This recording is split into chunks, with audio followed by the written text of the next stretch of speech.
In 1969, the University of California undergraduate student went on a strike, essentially to establish the Department of Ethnic Studies.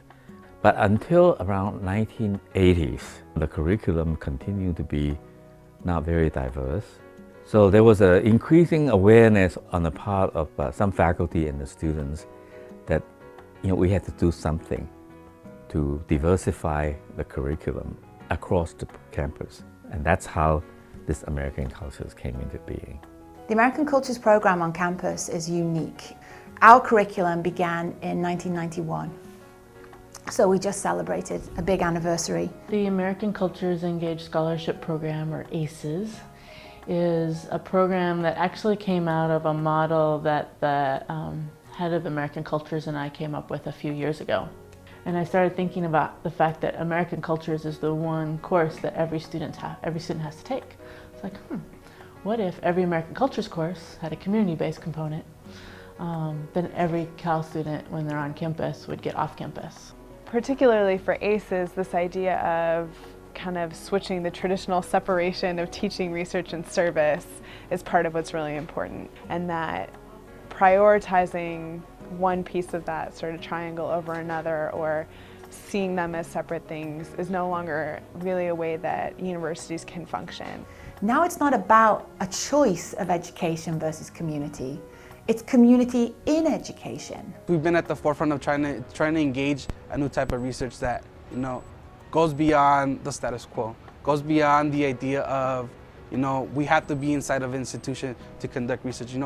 It's us going out there into the community, the community coming here, and this cycle of reciprocity where, research is being done in multiple fronts. We as higher education institutions are saying, oh, we need to serve these communities, but those same communities often are the ones that have the least access to our institutions, right? And there's not a way to shift that unless we're actively engaged in working with those communities on a regular basis through multiple forums and fronts. It's incumbent on the university and its resources to use what we have to create meaningful scholarship, which can hopefully address the kinds of distress that our communities are facing at this moment in time. And that's the articulation of this first cohort of faculty, that their work can make a difference, and it should make a difference, especially at these moments of such significant social challenge for our local communities. Well, Interracial Justice at Law is a course that we proposed to the American Cultures Engaged Scholarship Program. The intent that I had originally was to create a new course that would try to focus ethnic studies students and others who took the class on what I found to be an unwritten history, or set of histories, which have to do with legal advocacy organizations in the San Francisco Bay Area. And so it seemed to me a perfect opportunity to have students at Cal engage these groups that have been based in the Bay Area for over 40 years now, advocating for justice, and one, to learn about those groups, that they actually exist, and two, to start to create basically a pipeline of people who are interested in justice and using the law for it. People don't always think about the interracial conflicts, but there definitely are, and just looking at the legal aspect of it made me have a different perspective towards like ethnic studies, and it really changed my mentality and the way I look at things. Students can learn about how important it is to create their own research projects and to have a true collaboration with their peers that enables them to create knowledge.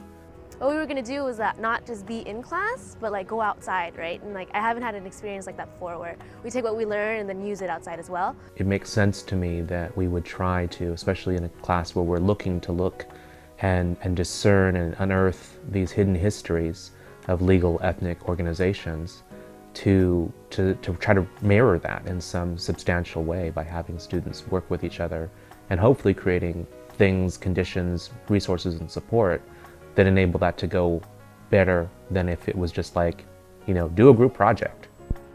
It's helped me grow as a person, it's helped me grow as an academic, as a researcher, and it's helped me grow as someone who will make a difference with community. I'm really passionate now about learning from the people that are doing that work now and who have been doing that work for 30 years. The course has the opportunity to remind folks who are inside the university that there are plenty of folks outside the university, and that that's actually the collaboration that's going to produce the kind of scholarship that isn't just going to get someone tenure, but is actually going to advance the movement's goals. The American Cultures Engaged Scholarship Program is building on the shoulders of giants. And we're not inventing a wheel that's not already been running really fast. What this is one institutional location of some amazing work that I think can be articulated in a very significant fashion. And so it provides the possibility of us making it together. There is no one leader in this project. There's a lot of committed individuals, students, staff, faculty, and community who want to make this work. And so I would invite the campus to join it. And with that, the community.